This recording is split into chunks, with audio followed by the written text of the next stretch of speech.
Hi everyone, my name is Rachel Moses and you are listening to the HP Leader Podcast Special Edition called The Culture of Conversation and How We Can Change It. So I'm delighted to be joined today by a fabulous female panel and I'm just going to start by asking them to introduce themselves. So I'm going to start with Susan. Hi there, everybody. So my name's Susan Price. My profession is as a dietitian. I've been a dietitian now for about 25 years. I have just recently started a role as Deputy Director for Health and Wellbeing, Cultural Development and Social Cohesion. My ethnic background, I'm from mixed heritage, Afro-Caribbean and Caucasian.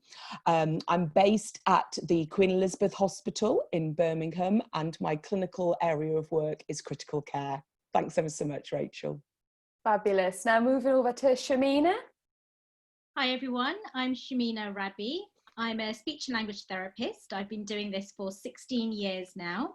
I'm now a consultant speech and language therapist, so I specialise in certain fields in speech therapy. I'm also the founder of Unlocking Language. So after working in the NHS for about 10 years, I set up a private company called Unlocking Language, and we're based in East London. We provide services to children and adults all over London. Fabulous, thank you. And Naz?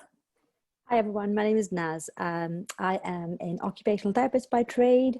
I have been at the Homerton, which is a hospital, a small district general hospital in East London for the last 2 and a bit years. And I am an Indian immigrant, but have now naturalized and have been in the country for about 20 years, which is probably the place that I've lived the longest anywhere. Yeah. Fabulous. And what's your professional background? Oh, I'm an occupational therapist. Fabulous, fabulous. And Shireen? Hi everyone, I'm Shireen. I'm a therapy radiographer by background, but I've moved over into the Equality and Inclusion team in NHS England as a senior policy advisor. Fabulous. So my ethnic background, sorry, I didn't do that bit. Sorry. I'm Asian other because my parents are Mauritian, but I was born in the UK. Fabulous. And Shamina, did you want to come in? Yeah. Yes. So I'm British Bangladeshi Muslim, born and bred in East London. Thank you so much. Now, we did try and get a diverse panel as possible, and it is just circumstantial that the panel are actually all female, and I'm absolutely delighted about that because we're celebrating our achievements as strong, powerful women. So thank you so much. So these podcasts are designed really to open up the conversations about race, ethnicity and culture amongst allied health professionals. And many people are wondering what on earth I'm doing leading this podcast as a bright white British physiotherapist, but that's exactly my point. And as HP senior leaders and managers, we cannot ignore what is going on in the world right now. And from a UK perspective, over the last few weeks of the COVID-19 tragedy and the Public Health England report into the disparity between death rates of our BAME patients and staff, and along with the tragic killing of George Floyd in the Black Lives Matters movement, that's happening across the world and here in the UK. And it really makes me reflect on my leadership journey over the last probably 10 years now and understanding my white privilege. And for those of you that don't know what that is, that's about the inherent advantages that I've been given because of my white skin colour. And to do that, I really had to start my own learning journey, learning about my white culture before I could learn about others. And that was really important as a senior leader because I knew I'd be managing people from all different cultures and diverse backgrounds. And I promised myself in any leadership position that I had that I would use my voice and my platform to champion equality and inclusion. And that meant constantly learning and listening.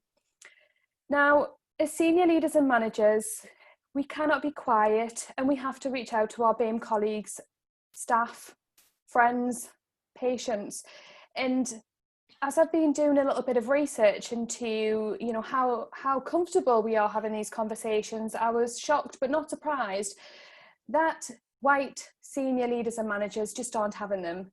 And that's just not good enough. And we have to learn and we have to listen, and the time is now. And this should not and cannot lie on our colleagues of colour. This has to be our responsibility to learn.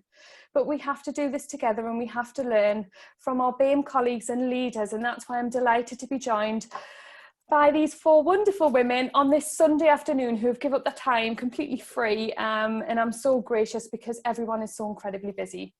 So that kind of brings us to the start of the podcast. And I hope that for some, if not many of you listening, that really relates to you.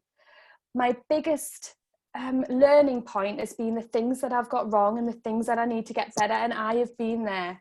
I've been in that situation where I cannot start the conversation. I have listened to things that people have told me and questions they want me to ask the panel. And I think back and I was there. Okay, so I'm not perfect and I've got a lot of learning to do. So the first question I want to put out there is, as senior leaders and managers, is it our responsibility? Should we have the question, what's the point? Do we leave it to our staff to do that? I'm not racist. There's no problem here in my department. What's the point? So who wants to kick off by answering that question? Anyone? Yep, Shamina, that would be great. Absolutely. I think we all know what the answer is here. We need to be having these conversations. We need to be open. It needs to be frank. And I think the worst scenario is when we're trying too hard and we're going the long and indirect route to have these conversations, because I think that's what causes the majority of issues. So either you're not having it or you're having it the wrong way. But what we want is an open and frank and honest discussion within departments and within organizations. I think there's 2 levels here. I love the effort that, you know, the healthcare companies and the NHS are putting to kind of look at it company-wide, trust-wide, but we also need to be having these grassroots conversations within the department. We need to be able to find out, you know, what is wrong, what are the barriers, what are the achievements, what are the challenges. And sometimes we drone on, oh, what are the barriers and what are the challenges? But actually, what are the achievements as well of the BAME individual that's made their way through college, university, and got this fantastic job? So these conversations definitely need to be out in the open so that we can level up the playing field. Okay. Susan. Yes.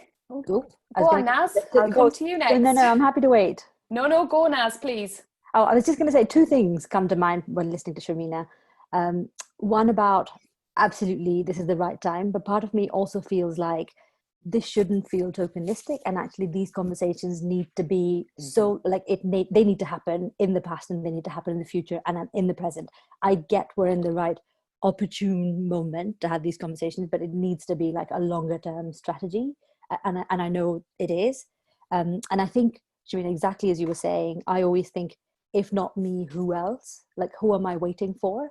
Who's going to start this? And so, yes, I completely agree with what you're saying. I think these conversations need to be had. And Rachel, what you said absolutely resonates in terms of any time I've had to have any of these, what so we call difficult conversations, you learn so much more from the mistakes. And I think none of us are perfect and we can all learn. Yep, Susan? Absolutely, Naz. If it's not us who are not having these conversations, then who is it? Who's going to be there to be able to facilitate, encourage, learn from, celebrate the things that have gone well, and then actually reflect and look at the things that could be done differently? So all of us within the NHS, but not just the NHS, I think all healthcare providers, it's about saying, now's the time. For some very sad reasons, now's the time, but this is the time. So let's really keep this conversation alive. Let's keep talking about it, but let's actually see some actions as well that would mean that the newly qualified Susan's the dietitian could feel something different for the next 25 years as opposed to the past 25 years.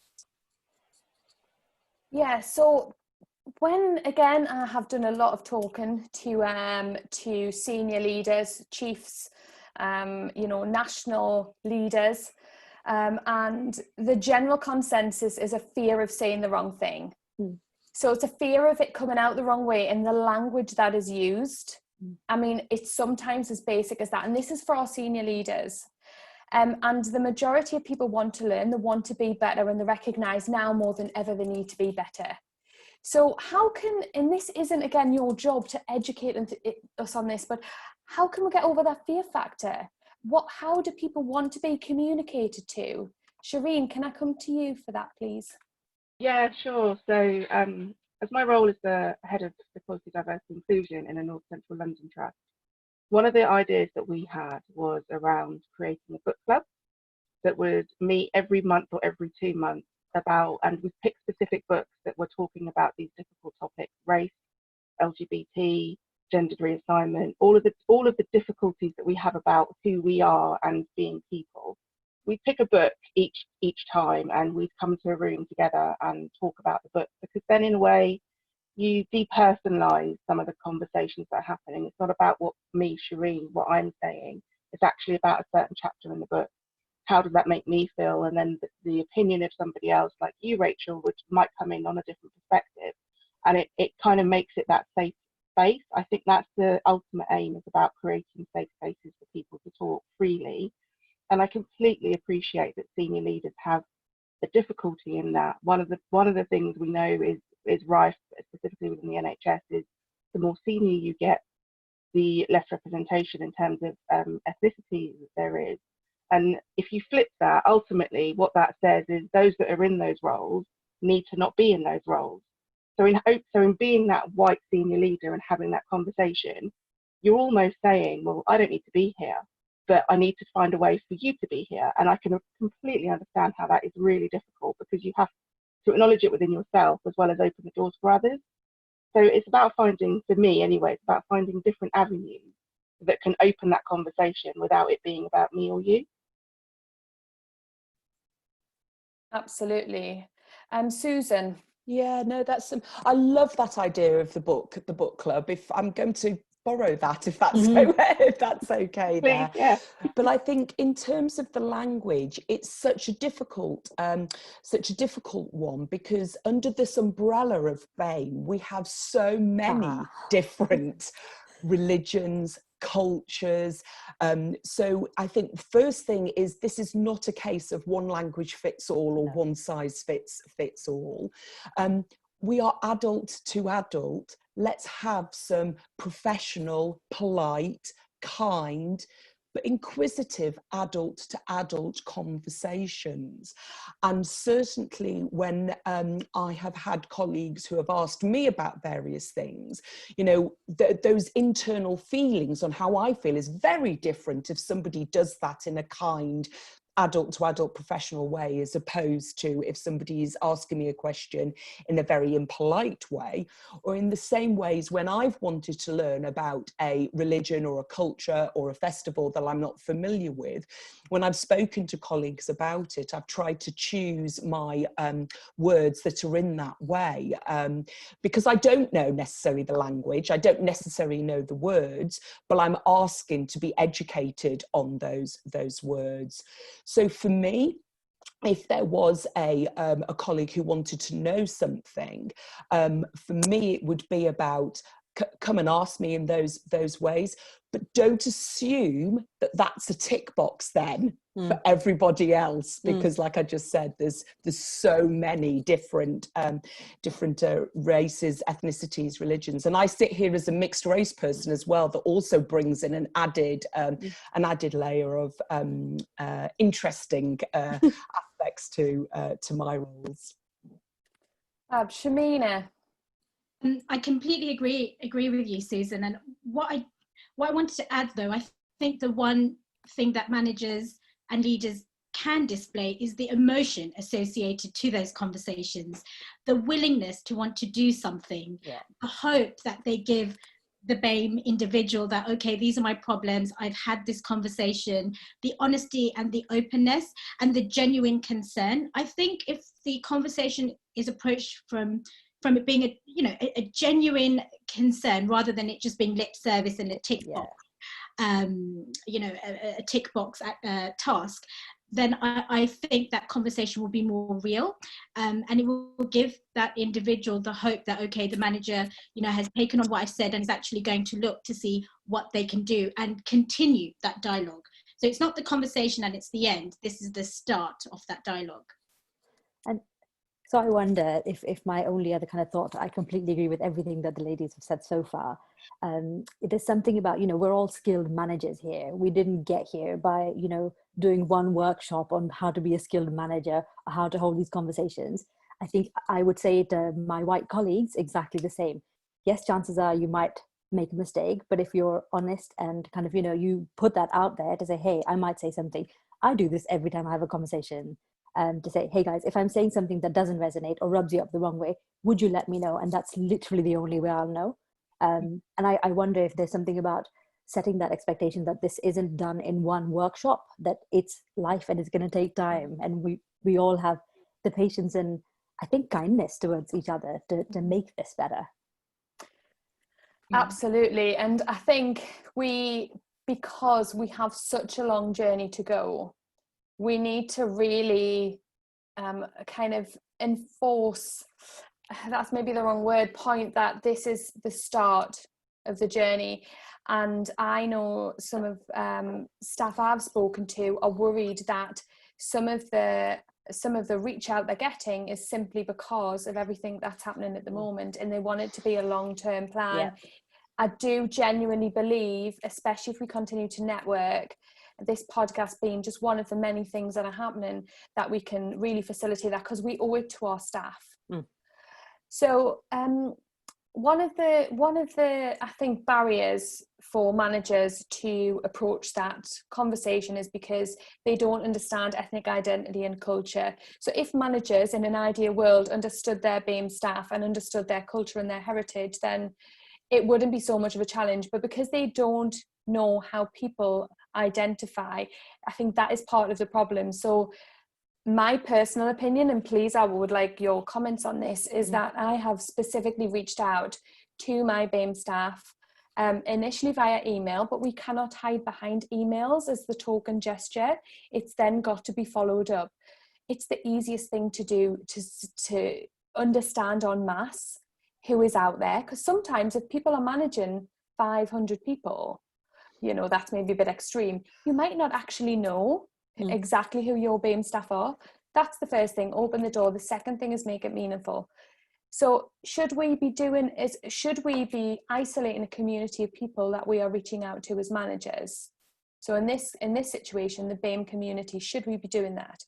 I think the answer is probably going to be yes, but I'd also ask you again for your feedback and opinion about what we then do when there is a problem identified. So one of the biggest barriers is, well, what if someone discloses something to me within my department? What if someone has experienced direct or indirect racism or discrimination?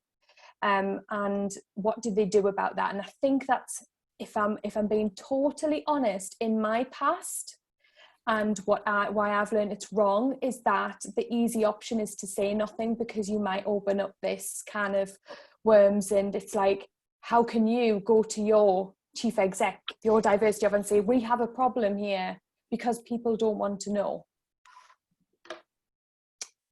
Susan. So I think you're right in terms of wanting to get in touch with your BAME staff, but I would say that we need to be careful that therefore we're not self-identifying. We're not identifying who the BAME staff are. So I think one way around that is that the invite can go to everybody, because then people can identify themselves if they feel that they fit under that or into that identification. But also it does allow non-BAME staff to have an awareness, so it's actually raising the awareness and education. But that also then could mean that the non-BAME staff who feel, do you know, I really want to know more about this, I want to be an ally, I want to be able to support my my BAME colleagues. So I think that helps with all of that. also it has to be done in a way that we're not then, we are sort of isolating a group of people who are already potentially isolated in society, possibly. And then actually, perhaps, if it's not done in the right way, we're then isolating them in work as well. So that actually could be more destructive than productive. But as a senior leader, it's the, and I'm sure we've probably heard about it, but the 3 A's. It's about, you know, apologising. I'm sorry that this is happening today. I'm sorry that this is happening on my watch.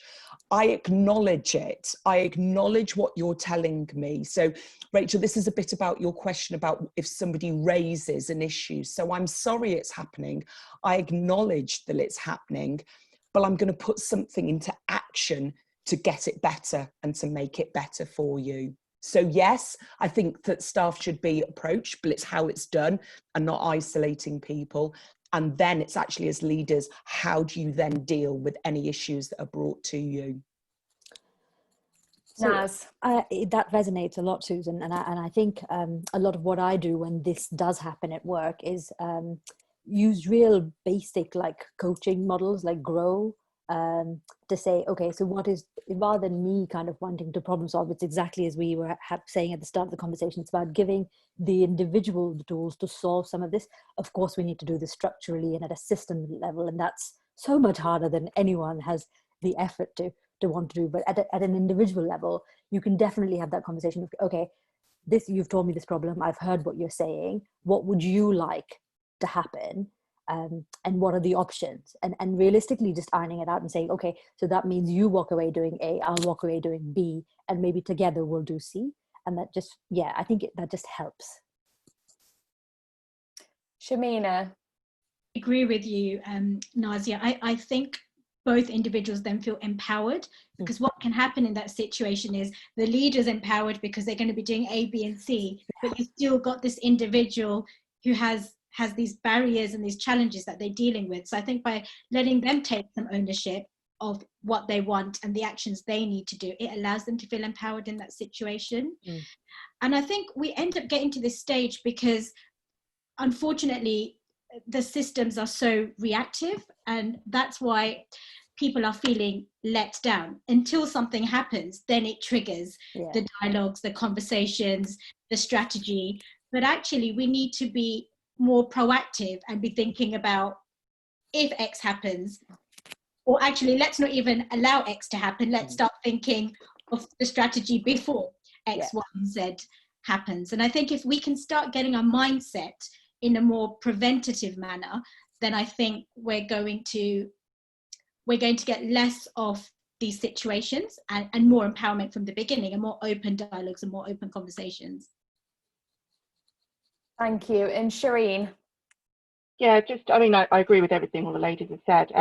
I think we just need to be really careful that we don't just focus on senior leadership, though, because in some organisations you'll focus on senior leadership that will be board level or even director level. But we know from a lot of the res data and staff survey data that comes out, it's actually the middle management that in some organisations can be really difficult. So whilst I can't imagine a board that wouldn't be agreeing with all the things that we're saying, but I can imagine some middle management levels that will do it a lot of lip service and not a lot of action. So I think in whatever the action is that it goes out in terms of inviting people or inviting specific people to groups, exactly how you're planning these podcasts, Rachel, that actually we need to really understand the different levels, what the problems that can be that might not show themselves organisationally, but they are so specific and insular that they are hurting that one person. Absolutely. Susan? Shireen, I'm so glad you brought that up because it's such an important point. This is a conversation I was actually only just having on Friday morning. And in my mind, I just had this vision of where you have a layer of oil and water. And if I can use, if that middle management is that oil, it doesn't matter what you're doing from the top, no matter how much more water you pour in, it's never actually, it will bob down, but then it will just come straight back up again. And that middle layer, we hear about this so much, that board is on board, we've got our workforce that knows that there's something that we've got to be doing, but we've got to tackle this bit in the middle that is the gatekeeper almost to a lot of these changes happening. Yeah. Absolutely. And I mean, that kind of brings us on to one of my probably biggest learning points in my career. And that is about indirect racism that exists within organizations and teams. And I can be completely honest that I've witnessed it. And in every single organization I've worked, there's been structural or institutional racism that exists. Majority indirect. And at times I haven't spoken out. And I've seen it and heard it and I didn't. And that gives me sleepless nights that I didn't do that. And all I can do now, I can't go back, but what I can do now is call it out in a professional way and with meaning and, longevity. So what kind of impact does indirect racism have in a department, and why do we need to tackle it? People will be listening to this thinking, well, why do we, it's not direct, surely it doesn't matter that much. I'll come to Shireen first. Everyone's going to have, and if you have any personal stories that you're happy to share, because I know this will relate to people as well. And I literally this week, I have cried in my office with someone, and I'm open to say that. And you're talking about the emotional intelligence. This is where senior leaders, we need to be managing the conversations for our emotional intelligence that we have. Shireen. So my ask about this, when we talk about people that are speaking up about racism, and I think it was Susan that mentioned the 3 A's, and absolutely they are applicable here. We need to not forget the emotional damage it does to people when it is indirect and you are living it, breathing it, seeing it every single day. You know what it is. You might not even know what it is until next month. But then all of a sudden you have to deal with the fact that you didn't do anything. You didn't call it out when it was against you. Or like you said, Rachel, you didn't call it out when it was against someone else. There is emotional damage that this does to people. It's hard, it's self-esteem destroying, all of those kind of things that we think only happen in the school playground. That is exactly how it makes people feel, because you feel that you're not relevant. You're not relevant, you've been excluded, no one's invited you to the party. For me, it takes me back to that playground behaviour where everyone's playing kiss chase and no one's chasing you. That's how it felt like in the experiences that I've had. And I think for me, that's the really important thing, is that we need to start focusing on attacking this, but all in terms of calling it out and addressing it, but also making sure the individual that's experiencing it, we are doing something to help them manage their emotional well-being. Yep, Susan. Yes, your point where but when you just said there about being able to call it out, that comes from that inner strength though, isn't it? So if we think about a staff room scenario, so a work environment, but a break. So we're not in that environment of, treating all of our patients with the respect that they absolutely should have. That actually takes a lot of guts from somebody to just think, actually, do you know what? I'm not just going to sit here and carry on listening to this conversation. But if a white colleague was to do that, the power then that actually puts into that room, that actually what it's saying to his or her BAME colleagues in that room, what it's actually saying to his or her white colleagues in that room is really, really powerful. And actually, the more that potentially can happen, then the braver people can can become by doing that. Because actually, as Susan, I'm BAME whether I'm doing my shopping, whether I'm at work, whether I'm with a patient, whether I am walking down the street. And there will be a level of acknowledgement that I get that comes with my job title or comes with my profession within the workplace that perhaps I'm not afforded in the same way during my non-work life as well. So what am I saying by all of this? I'll come round to the point in a minute, but it's about that aspect of, yes, being a white colleague who will actually not accept something, and actually in some ways could be more powerful if there's actually nobody from a BAME background actually in the room when they hear it as well. Naz. I was going to illustrate what you've just said with a story from when I came to this country initially. And it kind of tells you how sometimes you don't understand microaggressions or whatever are happening. So I was at work and someone asked me, where are you from? And I said, well, I live in East London. And then, where are you really from? That question. And I genuinely didn't clock. And I just went, oh, I'm from India. And then one of my white colleagues who was in the room just kind of turned around and said, well, you've never asked me where I'm from and why are you interested in, she's told you she's from East London and that should be enough. And I was like, actually, that's so true. Like, why was there, this was about someone reading my report and kind of making sure my English was correct, all of that jazz, which we had managed to address afterwards. But yeah, I think it was really powerful for someone else to turn around and say, why is this relevant? Shamina. And sometimes it's the subtleness. Sometimes we don't even realize that racism has taken place, or actually what has said is just not appropriate. And I want to talk back to an example. I've been in my career for 5 years. So the first 3 years I was working in East London, very diverse workforce, no problems really. Sort of 5 years in, then I went to a very affluent place in London where I was the only BAME therapist on the team. And one day at lunch, I was sitting with my colleagues and one therapist said to me, I've never met a speech therapist that says the word "oh man" and "in it." And I was like, well, I didn't know what to say. I sort of laughed too, because I was just so taken aback with what had been said. And, yes, I'm from the East End and that is part of our vocabulary and part of the society that I've grown in. And I straight away started to have self-doubt. So Rachel, you spoke about the impact. The impact is huge. I was more mindful about the way I was talking then for the next few weeks, rather than being mindful about my clinical skills, because I was so worried about being judged and perceived in a different way. And actually, I didn't say, but they laughed. Everybody laughed because it was, I don't think she meant it in a racist way, but the subtleness of what was said and perhaps what people were thinking made me feel so judged at that moment. And I was so conscious then for the next few years to be really careful with the way I spoke. And I didn't have the tools to be able to deal with it. I didn't know what to say. I hadn't had that support with that difficult conversation at that time.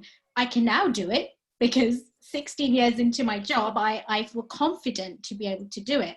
But back then, it was so raw that, these things were so new and you kind of felt isolated. Now we're having the dialogue, all the time, which is great. But back then it was that one incident, and I didn't have anyone to talk to. I couldn't really come home and talk about it. Then I didn't really have any health professional colleagues, in my family, because they weren't really understanding what AHPs were and what speech therapy was. They couldn't really I didn't have anyone to have this conversation with. So that was really difficult. The self-doubt, lack of confidence, the way it made me feel, my self-esteem, that went on for quite a while. Absolutely, and I think it boils down to identity. And as we're sharing some stories, I think I mentioned this when we were just chatting before the podcast. One of the biggest, again, lessons that I've learned in terms of understanding culture and indirect racial discrimination is with names and mispronunciation of names. And I had a conversation with one of my staff. She was from a South Asian ethnic group. She was Bangladeshi, and she had a really long and complicated name. Obviously, I'm not going to say who it is, just to protect her anonymity, but she told me her nickname that she'd been given and she'd inherited, which went way back to her middle school, because teachers couldn't say her name. And they decided that they would give her an easier name to say. And she hadn't really thought about it in much depth till, again, I opened up this conversation. And this, she was a 23-year-old, 24-year-old young woman. And she said it felt like she'd lost her identity. And when someone's in a minority group and they lose their identity, they almost become more invisible. And she felt that from her, that had absolutely kind of informed her throughout her childhood years. And that really moved me, and that has stuck with me my entire career, just listening to her story. And that's when I first started to learn about like culture and heritage, and I made a point to learn about her culture. And since, there's been other inspirational role models who talk about South Asian and other cultures, and that really interests me. But I want other HP senior leaders, managers, to think about those types of things. That is an example of indirect racism or discrimination based on someone's ethnicity. And if people are sitting, listening to this and watching this thinking, this doesn't happen within my team, I would argue that that is not true. You just can't see it. And I think there's lots of things that I don't see, and I'll admit the things that I haven't seen and I have seen that I haven't done anything about. But for me, avoiding complex issues is I'm so busy, I haven't got the time. But one of my great mentors, and I had a BAME mentor for a very short period of time, just because we're so incredibly busy. And this is when I learned that we can't just go to, BAME colleagues and role models for everything. But they said, use the complexity to inspire discussions, use the complexity to challenge your own ignorance. Use that as a tool. And that has just stuck with me like my career, because it's so true. And it also helped me as a manager, because I remember being thrown into a job where I had to performance manage an Indian male physio. And it actually wasn't about performance. It was about a misunderstanding of his cultural identity and the way his mannerisms were and the way he presented things. And he came across as the aggressive Indian man. And it's the way he spoke to his children, his wife, his family members, his patients. But nobody took the time to understand that. And, I felt for this man that had been through this terrible time in his career and was completely isolated, again, on more isolation. So I just want, what do people think about that? I'm sure there's other tips that people can give or ways to approach things, but I wanted to share, that's just two of the things that I've learned. Who would like to come in? Shireen. So regarding the performance management example you've given, I had an interesting conversation a couple of months ago with a colleague who had, we'd seen something on Twitter, and it said something like, white managers will struggle to manage BAME staff, or performance manage BAME staff. And we were kind of exploring the intricacies behind that. And one of the things that I said was, as for my experiences, I've always been told from my parents, from friends, that I'll have to work twice as hard to get to the same point as a white counterpart. And that's, I can see all the nodding heads going through in the screen. And that's something that's quite common. And I've known that in everything I've done, I've known that I've probably got to put twice as much effort. And it's true, and it has felt that, and it has been evident that is the case. And then when you get a white senior leader performance managing me, potentially, where I've had to do twice as much just to get to the same point, therein lies the difficulty, because how can somebody who hasn't had to do twice as much to get to their point performance manage somebody who has, without understanding, again, like you were saying, Rachel, those cultural differences that come into play. Those, as I know therapy radiographers, males who struggle to look and talk to, when we're treating breast cancer patients, they struggle to look and talk to them. I know what that's about, but someone else has said, oh, their communication skills are really shoddy. I was like, no, they're being respectful. So yeah, it's all of that comes into it, that you have to, it is literally putting yourself in other people's shoes to understand what their little bubble is and why they're behaving the way that they are behaving. Absolutely. Does anyone else want to come in? Okay, so the kind of last thing, and thanks for your comments there, I think they're just so powerful, and hopefully that will be a massive thing that people will take away from this podcast. What I want to now talk about on a... Sorry, do you mind if I do come in? I was just thinking, I was thinking about how to phrase this. So some of what you've been saying, and I've been thinking about this, I wonder if this is about privilege, and I know because I am privileged as well, and whether it's thinking through your privilege, one, identifying it is so important, but also framing it in the context of, is my privilege an oppression for someone else? So that's just language kind of came into an example. And I just think that thinking, so much of this is about who designs the system. And if you've got, if a system is designed by white middle-class men, that's what it'll cater to. And I just think, yeah, that's the one thing that came to mind. I wonder if everyone just became a bit more, if we had more conversations around privilege and what we all carry, and then just thinking about privilege in terms of, is that then oppression to someone else? Whether that might be a helpful way. Absolutely. And I've learned so much from a couple of books, and I'm going to put them on, White Privilege being one of them. Incredible book. Might have turned into my role models. You've never met them, but so that's such a powerful point. Shamina. Yeah, I just wanted to reinforce that it is about coming from an underprivileged background, whether you're BAME or white. And I think once you tackle working with underprivileged communities and how we break those barriers and look at solutions, then we're starting to level that playing field I was talking about at the beginning. And yes, we are looking at BAME because we know there's a lot of research that they are disproportionately underprivileged. But I think once we look at underprivilege as a whole topic and try and address that, then I think we're going to address the issue. Rather than segregating that even. So underprivileged, you've got your northerners, you've got your BAME, you're all, again, we're having to segregate it. And it's about bringing us all together and leveling that playing field, like even talking about it being a playing field, but that's what it is. We want to all be equal, so we all have that opportunity and chance to progress and climb that ladder equally. Absolutely. Susan. Yeah, we're all agreeing, aren't we? We're all agreeing, ladies. But it's about, what we talked about earlier also, is that as leaders, if you are going to be willing to know that you don't know something and therefore find out about it.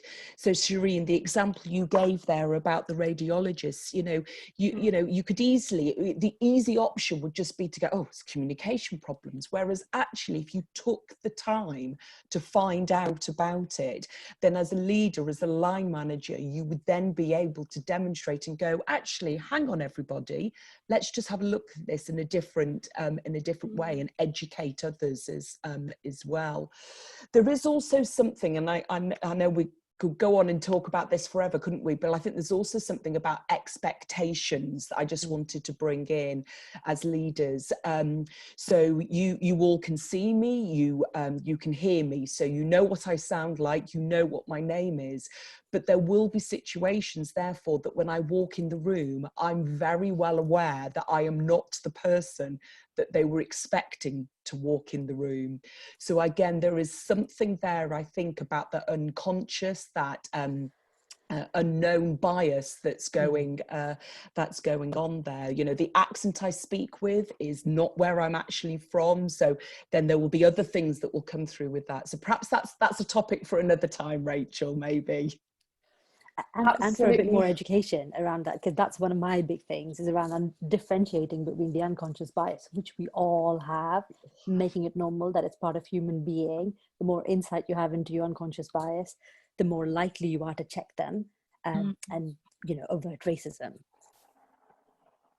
Absolutely, and I'm hoping this will come out in the New Leaders podcast, because it's the classic feedback I get when a student, a BAME student, will phone up their educator and they'll have the chats with them, and they've got, an English name is what they define, and they walk into the staff room on that first day and they see the facial expressions change because it's not the person they thought, because of their unconscious bias. And that impact for them on that first year student, you're terrified, you're going into this environment, and they just feel so invisible and so different and so isolated, and therefore the learning experience they have has additional challenges and barriers that we don't have as white people.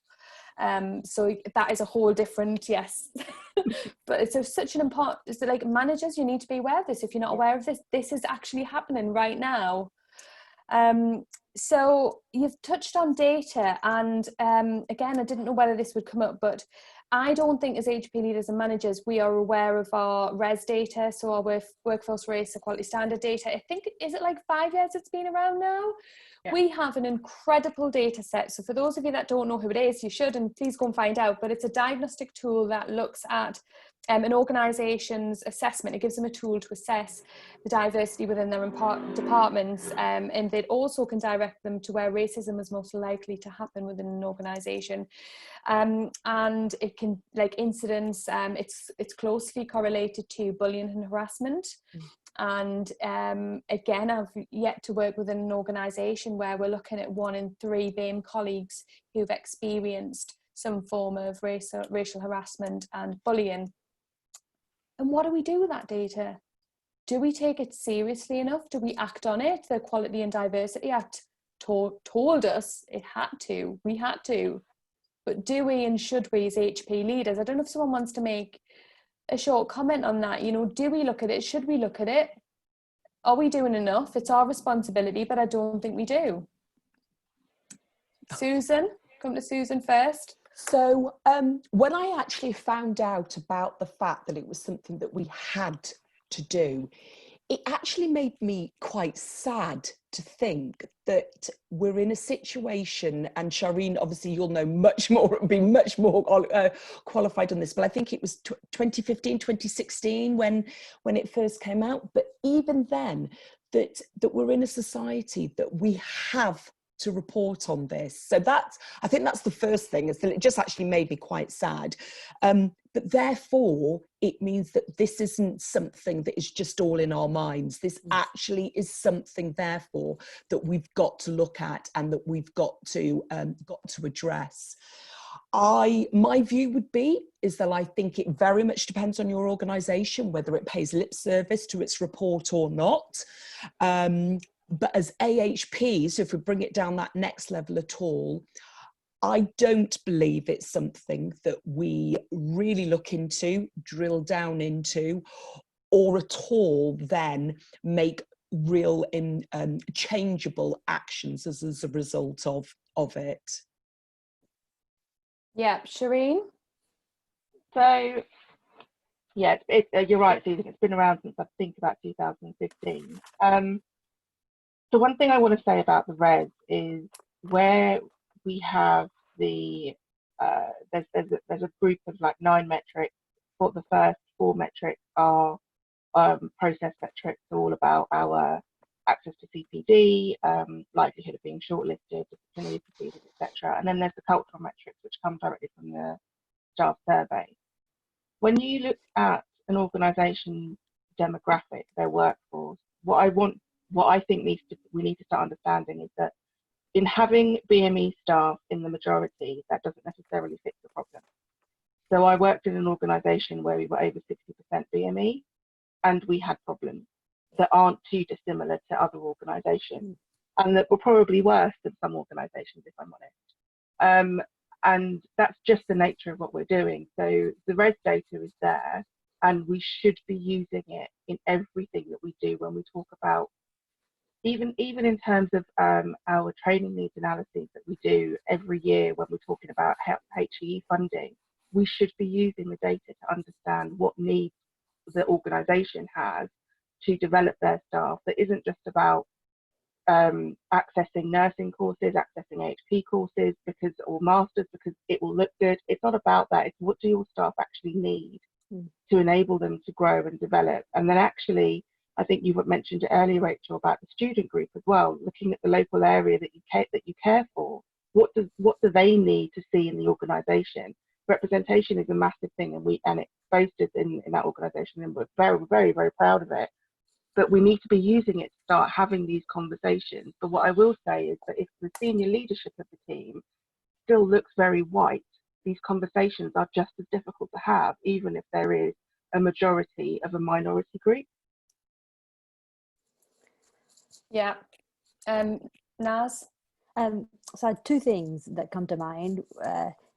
one, I wonder if, so I am aware that the res data exists. As a frontline manager, I'm finding, and this might be me finding excuses, but in amongst all the other kind of service evaluation things you have to do, productivity reports, managing patients, setting targets, all of that, where do you have the headspace to do this work that requires probably a bit more intentional thinking and a bit more, headspace is the only way I can say it, in a way that's kind of, allowed and gives you dedicated time to do that, one. And the second thing I was thinking about is, I can't help but wonder if the NHS or health system is a microsystem of what the wider UK population and, the world is, and whether kind of the language we use and some of this is part of kind of where the powers in the system are and who has the voice and how amplified is the toxic voice and how we can turn that down. But I think your point, Susan, about kind of the fact that we even have to report, like, it blows my mind. I was reading it when it first, I think last year or the year before, just something around the nurses, and kind of 1 in 5 nurses come from a BAME background, but there's only 10 chief nurses who are from a BAME. Like, that just blows my mind. I just think, how have we got to this point? How? And I'm sure it's not like age probably won't be that different, I imagine. But yeah.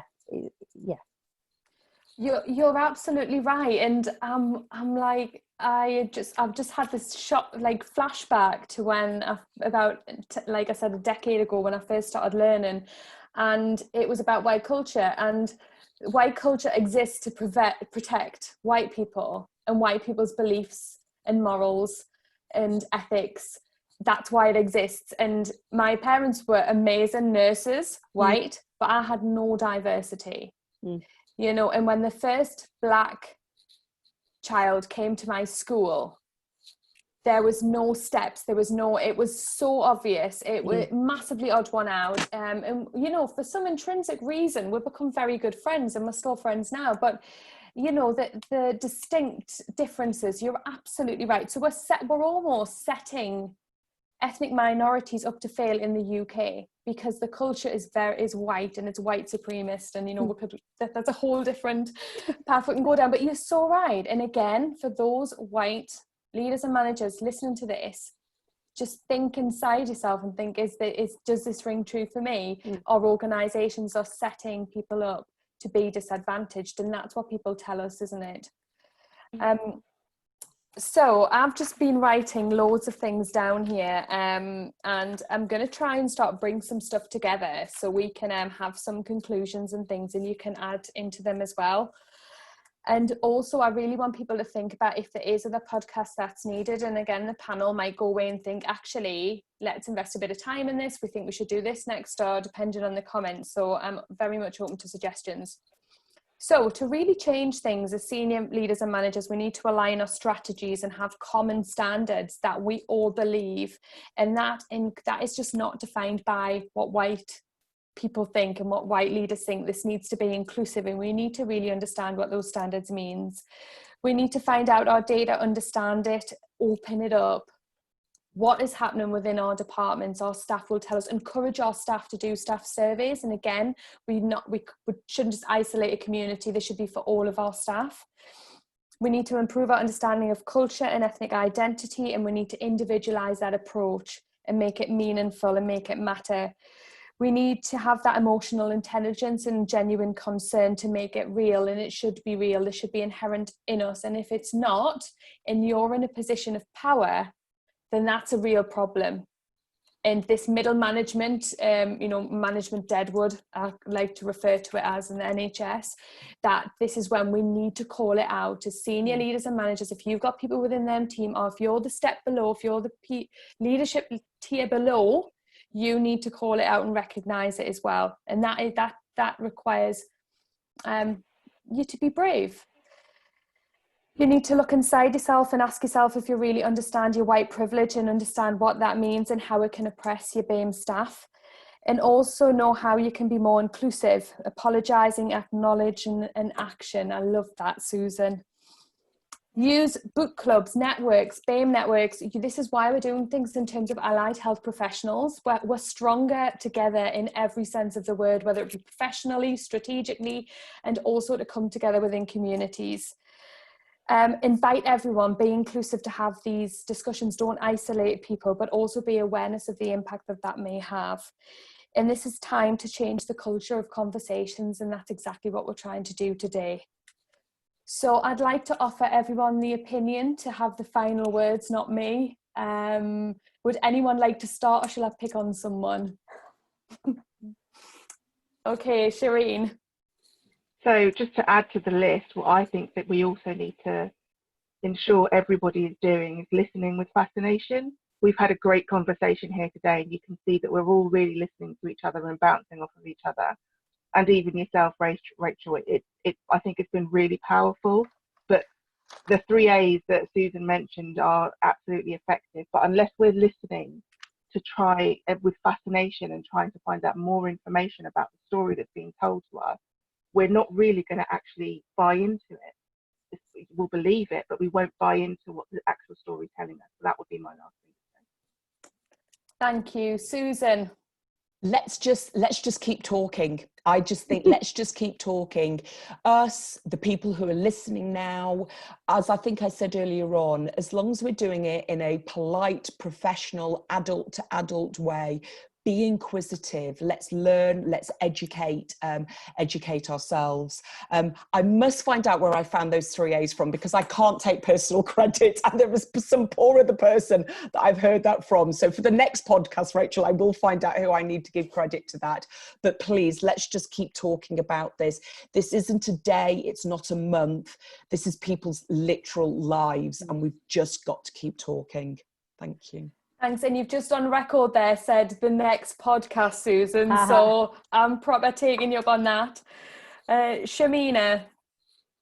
Absolutely, you know, what Shireen and Susan have said so far, and I think we're doing it. We're raising awareness, we're showing the benefits of diversity, we're looking at mentoring programs, we're looking at buddying up, and it is happening. So, you know, there are some positive stories, things are happening, the dialogue is changing.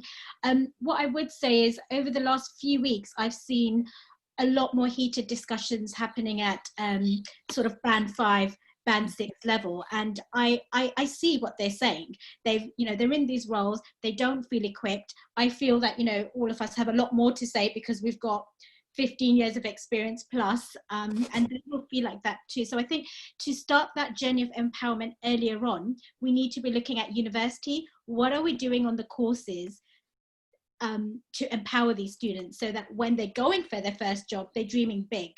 You know, when I started dreaming, I was like, right, I'll be a speech therapist. And my mum said, and it will fit in with all your home duties. And that was it. But no, now I'm a speech therapist. I'm an entrepreneur. I'm a business owner. I'm a consultant speech therapist. We need to be dreaming big.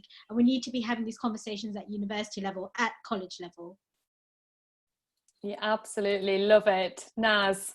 Gosh, go Shamina. Yeah. Absolutely, bravo. I guess the things that kind of stuck in my head are absolutely what you're saying around having these conversations. The things that I reading the media, whatever, kind of the things that come to mind are this is very psychologically worded. There's the process of othering, we kind of, you know, defining who makes part of society and who doesn't, and that's a real fear-based way of thinking. And then there is the belonging and bridging, which is appreciating differences and celebrating the benefits of diversity. And we know that this works. There's enough evidence to show the benefits of diversity. So I think, yeah, where you're coming from really, really does, like, the volume can be turned up or down on that. But I couldn't agree more. I think this was a wonderful conversation, and let's keep talking. Absolutely. Well, thank you so much, everyone. Really appreciate you giving up your Sunday afternoon, what's now turned into a mammoth chat. Really. And if anybody out there is, the big problem we have is BAME role models. Look at these 4 women, look at what they've achieved. Anything is possible, and let's empower and let's embrace it, and let's celebrate each other's successes, because you're all absolutely wonderful. So thank you so much. Thank you, Rachel, for organising this. Yeah, thank you, Rachel. Brilliant. Thank you.